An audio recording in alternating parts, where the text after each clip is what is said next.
Hi guys, আসসালামু আলাইকুম ইয়া রাহমাতুল্লাহি ওয়া বারাকাতুহু। কেমন আছো সবাই? আশা করি সবাই অনেক ভালো আছো। আলহামদুলিল্লাহ, তোমাদের দয়ায় আমি অনেক ভালো আছি। তো এই ভিডিওটা হচ্ছে আমার এক সপ্তাহ আগের ভিডিও।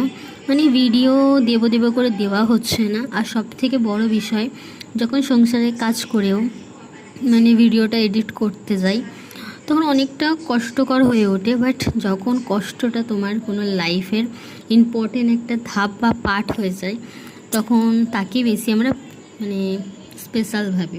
যতই কষ্ট আমাদের করতেই হবে কাজটা, এমন ভাবি। তো সেটাই আমি করছি। আমার ভিডিও করতে ভালো লাগে। তো কেউ ভেবো না যে ভিডিও থেকে এখন পয়সা পাই, সবাই জিজ্ঞাসা করে, বাট এখন পাই না। যদি তোমাদের সাপোর্ট অ্যান্ড দোয়া থাকে, ইনশাল্লাহ আগে গিয়ে হয়তো পেতে পারি। তো আমার বোনের অনেক শরীরটা খারাপ ছিল। তো আমার বোনের শরীরটা অনেকটাই অসুস্থ, অনেক দিন ধরে ছিল। বাট সেদিনে এমার্জেন্সিতে নিয়ে যেতে হয়েছিল, অনেকটা আরও অসুস্থ হয়ে গিয়েছিল। মানুষ হসপিটালে কেন যায়? মানুষের শরীরটা অসুস্থ বলে যায়, তারা ঠিক করার জন্য যায়। আবার এতটা গরম পড়েছে, হসপিটালে যদি না ইলেকট্রিক থাকে, ইলেকট্রিকের কোনো ব্যবস্থা না থাকে, হয়তো ইলেকট্রিক চলে গিয়েছে আশেপাশে, ক্যালকাটা কারেন্ট সেদিনে চলে গিয়েছিল, কিন্তু হসপিটালে থাকাটা ইম্পর্টেন্ট। মোটর বা ব্যাটারি বলে যেগুলো, সেগুলো লাগানো থাকার ইম্পর্টেন্ট। কেন?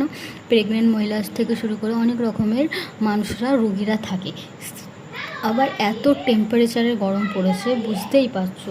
তো মানুষ ঠিক হতে গিয়ে মানুষের শরীরটা আরও অসুস্থ হয়ে যায়।